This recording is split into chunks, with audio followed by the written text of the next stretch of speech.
Bonjour et bienvenue dans le studio. On se retrouve aujourd'hui devant une machine sortie en octobre 1985 qui est une machine Amstrad, le PCW 8256. Alors, qu'est-ce que c'est que cette machine? Eh bien, c'est un Personal Computer Word Processor. Ce n'est pas un ordinateur familial comme les CPC. C'est la gamme professionnelle, on va dire, d'une machine qui fait du traitement de texte et qui ne sait pas faire grand-chose d'autre, quoi, du moins à l'époque, ne possédant pas de puce sonore notamment, et puis pas de port joystick non plus. Mais c'est une machine, ma foi, assez sympathique.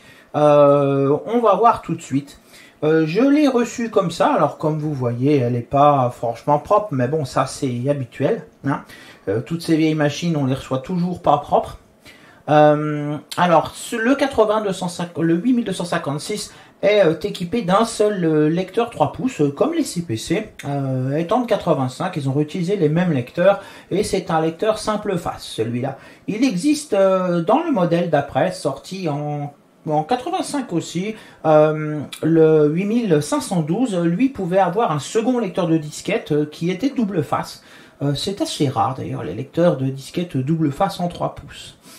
Donc, eh bien, cette machine, je vais déjà la brancher et on va regarder ce qu'on peut faire avec comme ça. Avant, je n'en doute pas de la démonter parce que, à mon avis, le lecteur ne marchera pas. Donc, je la branche. Voilà, j'ai juste raccordé le clavier après son écran. Donc, ben, allumons-le.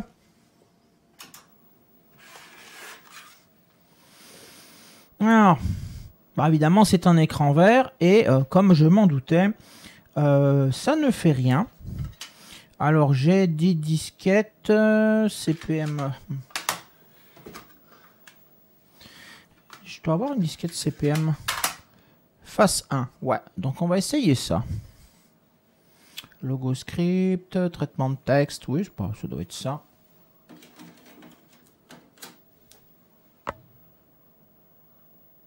Bon, il se passe rien, faut peut-être le redémarrer. Non.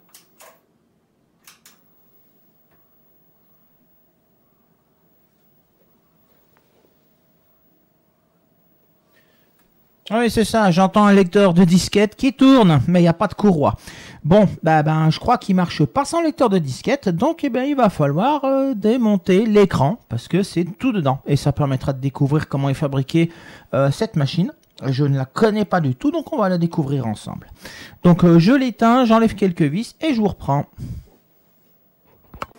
Voilà, j'ai fait sauter le capot arrière, et c'est pas que je sois trop fan des machines qui sont montées comme ça, avec la carte CPU dans l'écran. Mais bon, on va faire avec. Donc bon, on voit c'est un écran normal, on voit la THT, tout ça, avec tout son étage d'alimentation. On a des alimentations qui partent de l'écran et qui vont alimenter la carte mère de ce PCW. Et ici, je tourne un petit peu plus pour qu'on voit la carte mère. Ben déjà, ce qui m'amuse, ouais, bon, ben forcément, elles sont sorties à la même année, la 8256 et la 8512. Il n'y a pas grand-chose qui nous empêche de la passer à 512K, d'ailleurs. Ben, je verrai ça si c'est nécessaire ou pas, suivant ce qu'on peut faire avec. Donc, le lecteur disquette est là, et bon, j'ai regardé un petit peu la carte mère derrière. Je vais essayer de vous la montrer.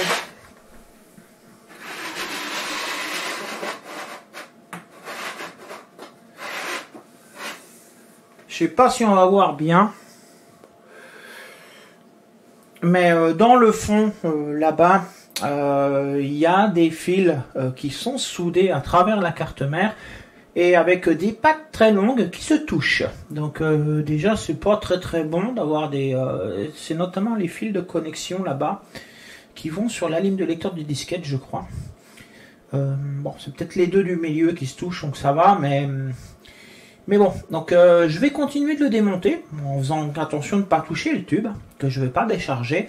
Et je vais sortir cette carte mère ainsi que ce lecteur de disquette. Je vous retrouve après. Voici une carte mère sortie ainsi qu'un lecteur de disquette sorti. Bon, bien sûr, hein, je l'ai secoué un peu et qu'est-ce qui tombe dedans? Des morceaux de courroie qui sont tout secs. Et la carte mère, comme on le voit, elle ressemble pas vraiment à une carte mère de CPC. Hein. On peut pas dire que ça ressemble à un CPC. On a le Z80 ici.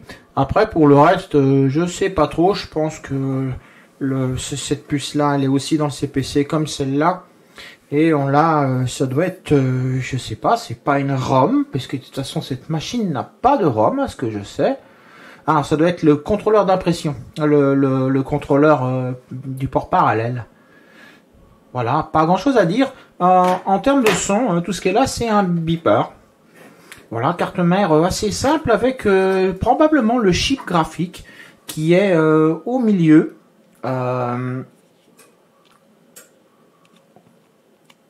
Que l'on voit à travers, qui est suspendu par ses pattes, aussi bien d'un côté que de l'autre.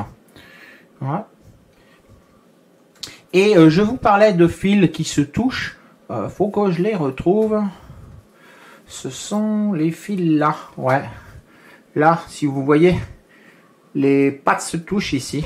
Pareil ici, mais ce sont les deux masses.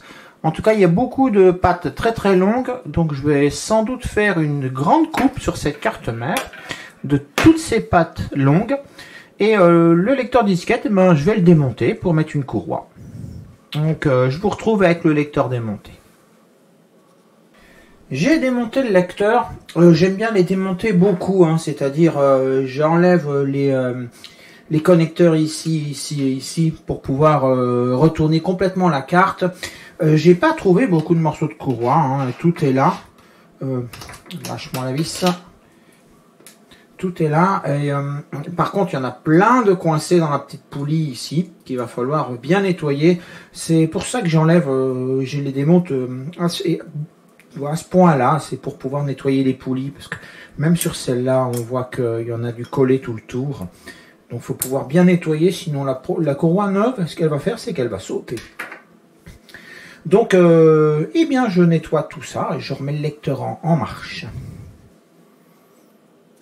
Voilà, j'ai remis une courroie, j'ai nettoyé le lecteur et j'ai fait un branchement sur le bureau sans rien remettre dedans. J'ai juste raccordé tous les fils qui vont bien après l'écran, l'arrivée de courant, le clavier, tout ça. J'ai rebranché le lecteur de disquette. Alors on va mettre une disquette dedans et puis on va regarder ce qui se passe. Voilà, ben, on va appuyer sur le bouton.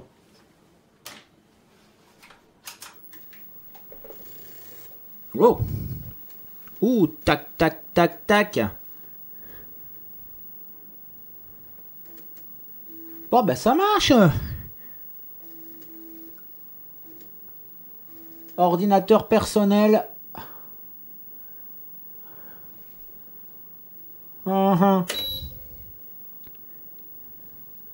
Quoi?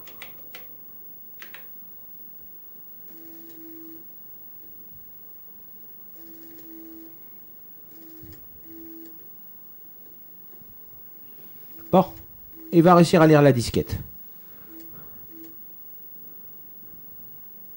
Voilà, il affiche plein de choses à l'écran. Donc, ce que je vais faire, c'est que je vais peut-être le remonter un petit peu. Je sais pas encore comment je vais m'y prendre. En tout cas, j'aimerais bien voir l'écran un peu plus en face. Donc, ce serait peut-être pas mal de remettre les choses dans la machine. Et ce lecteur de disquette, sachant que je suis assez limité en disquette, je vais voir si je peux pas... Ouais, je vais voir ce que je vais faire. Donc, à plus tard. Voilà, un petit peu de temps est passé et j'ai pris une décision avec ce PCW. J'ai restauré le lecteur, mais je ne vais pas le remettre. La raison est que j'ai quelques disquettes avec ce PCW, donc j'ai notamment tout ce qui est CPM et LogoScript, et probablement quelques documents, ça c'est marqué traitement de texte, là, qui est sûrement autre chose,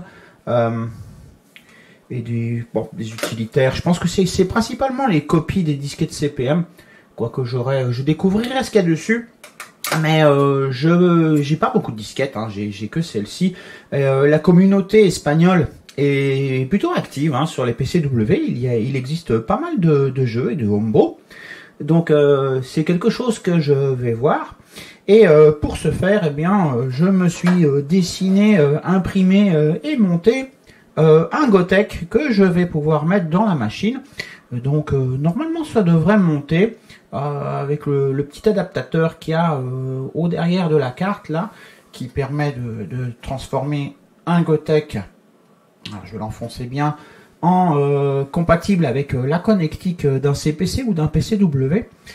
Donc je vais plutôt mettre ce Gotek à la place et pouvoir profiter.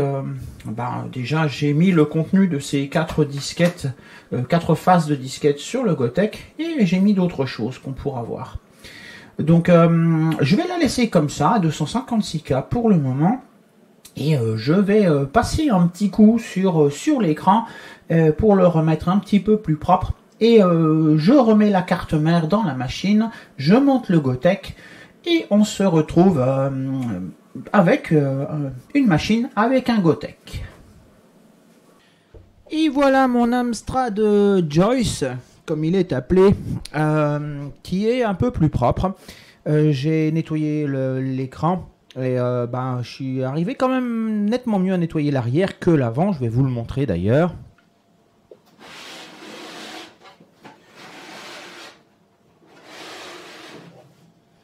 Voilà, l'arrière est revenu vraiment impeccable, comme neuf. Par contre, l'avant, il souffre de crasse incrustée, j'ai l'impression, et de jaune.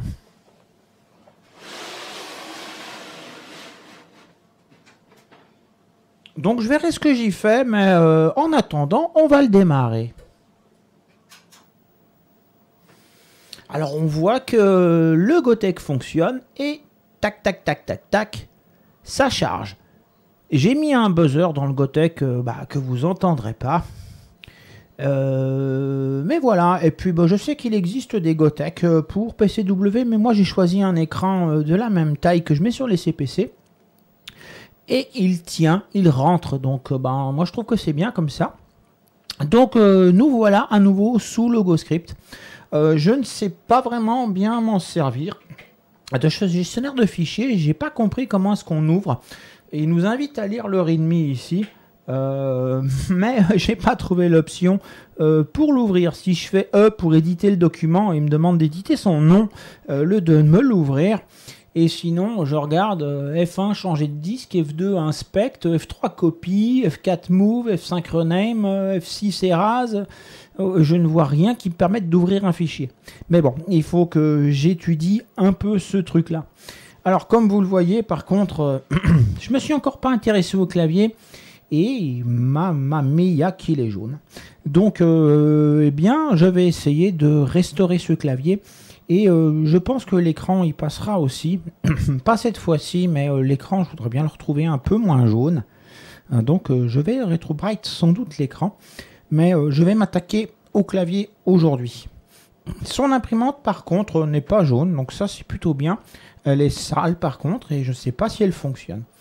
On aura peut-être l'occasion de le voir cette fois-ci ou une autre, mais je compte bien la remettre en marche aussi, sachant que j'ai même un ruban d'avance, un truc d'avance à mettre dedans. Oui, c'est un ruban parce que c'est une imprimante 9 aiguilles. Donc voilà mon Joyce qui est maintenant utilisable avec un Gotek. Donc je démonte le clavier et je vous retrouve. Voilà le clavier désassemblé. Bon il comporte son contrôleur de clavier sur une petite carte. On voit le contrôleur de clavier ici. Je regarderai ce que c'est parce que sur le CPC c'est l'AY qui fait contrôleur de clavier. Et il a pareil des pattes très très longues sur les composants que j'aime pas. Donc c'est pareil, je ferai une coupe. Et voilà, on voit un petit peu la couleur des touches à la base. Apparemment c'est un clavier gris. Gris, il n'est plus. Ouais. Et donc, eh bien, il se démonte comme un clavier de CPC. C'est-à-dire que c'est des clips. Donc je vais enlever la petite carte et je vais le déclipper. Et on va regarder, je vais regarder la membrane un petit peu. Après, c'est quoi? Je vais enlever toute la saleté, on en voit déjà ici. Il y en aura sans doute plein derrière. Donc je le déclipe et je vous reprends. On peut pas dire qu'il soit trop sale ce clavier. Bon, il y a un petit peu de poussière dedans, mais ça va. Bon, ben c'est un clavier Amstrad, hein. C'est-à-dire que les touches se défont par le dessous, encore une fois, sur cette version-là. Bon, ils sont de ce gris-là, les touches, normalement. Bon, je vais mettre la saloperie sur le bureau, mais... Donc, il y a du travail. Donc, je nettoie tout ce clavier. Et puis, je vais le mettre au Retrobrite. Alors, le principe, ce que je vous ai pas dit, c'est que je vais enlever toutes les touches. Ces touches, je vais les passer au monsieur propre pour enlever la saleté qu'il y a dessus, les avoir propres, enlever les ressorts, les mettre de côté. Et ensuite, une fois les touches propres et le plastique propre, je remets les touches sur le plastique, peu importe le remplacement, mais je les remets généralement à leur place. Et ensuite, eh bien, je fais mon Retrobrite en mettant du décolorant à cheveux à 40 volumes, donc c'est du peroxyde, que je badigeonne sur les touches avec un pinceau et je mets ça aux UV. Quoique le soleil étant bon aujourd'hui, je vais essayer peut-être de me mettre dehors. Et voilà, puis il faut le repeindre toutes les demi-heures et puis il faut compter une journée pour ramener un clavier comme ça. Peut-être davantage parce qu'il est vraiment jaune. Voilà, je vais peut-être en profiter aussi pour faire un peu la carrosserie supérieure. Parce que bon, autant la partie inférieure n'est pas trop jaune aussi, elle l'est. Si, elle l'est. Bon, je vais faire tout le clavier donc. Hein. Donc, j'avance sur tout ça, j'en ai pour un grand moment et je vous retrouve quand j'ai avancé. Ah, puis je voulais vous dire, la carte contrôleur, je voulais regarder ce que c'est. Eh ben, je ne saurais pas, c'est une puce Amstrad. Donc voilà, c'est la 40027. Voilà le contrôleur clavier. Donc j'avance sur ce clavier. Le clavier est propre, donc je suis passé au Retrobrite.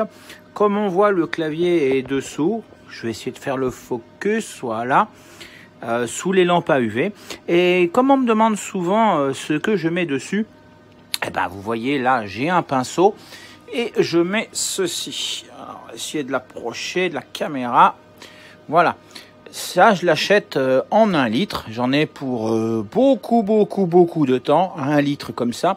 Et j'en ai même un autre litre d'avance. C'est du peroxyde à 40 volumes, donc à 12%, qui est une espèce de crème. Et ça se trouve très facilement. Celui-là vient du magasin américain en ligne que tout le monde connaît.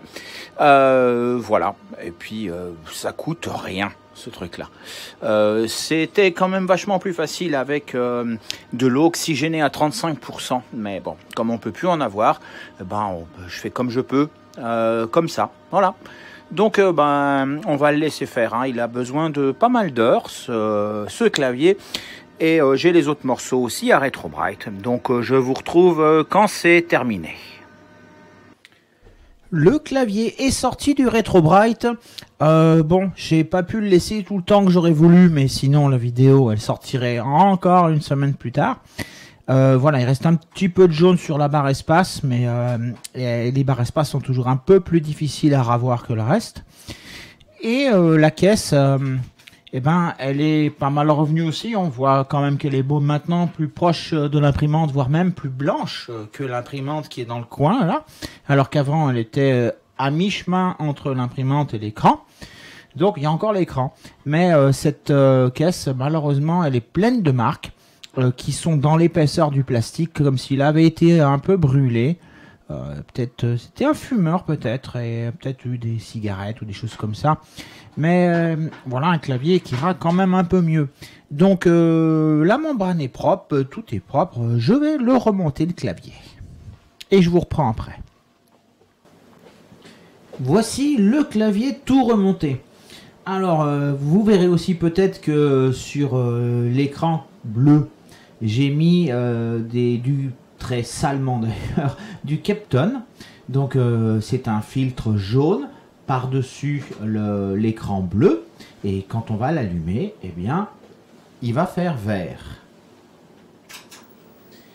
Et il devrait normalement ressembler pas mal à ce que donne l'écran.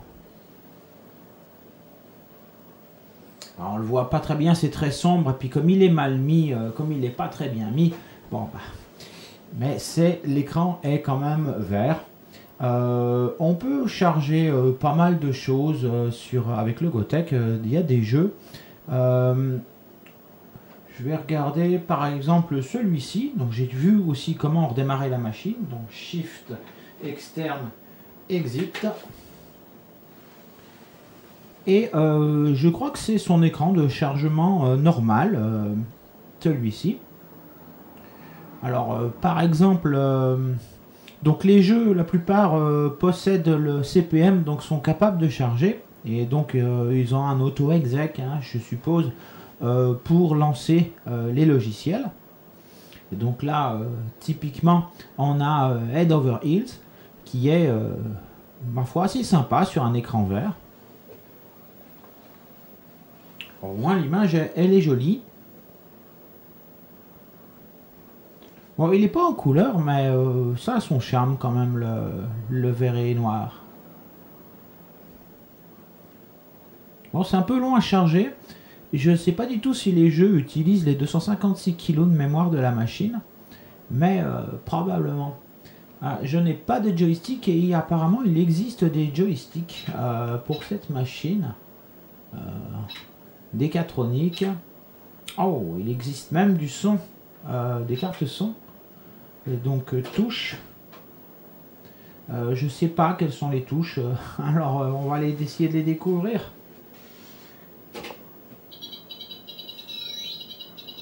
Et on a un tout petit peu de son de la machine. Je sais pas si on l'entendra bien. J'essaierai de le prendre à part.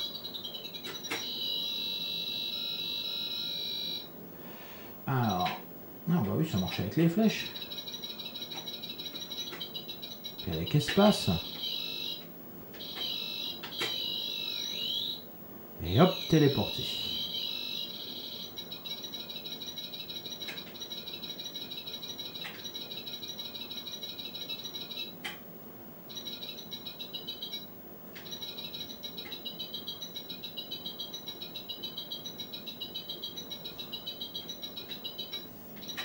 Donc voilà un jeu sur PCW, et il en existe d'autres. Je ne vais pas avoir le temps de vous en montrer davantage si je veux prendre le temps de monter la vidéo. J'ai encore du travail sur cette machine, comme vous le voyez. J'ai la caisse principale, c'est surtout l'avant, hein, c'est surtout le plastique avant à Retrobrite. J'ai son imprimante à nettoyer et à vérifier pour essayer de l'utiliser. Donc je ferai ça une prochaine fois, hein, m'occuper de l'imprimante et de la machine. Donc vidéo assez courte aujourd'hui, mais moi je vous dis portez-vous bien et à une prochaine.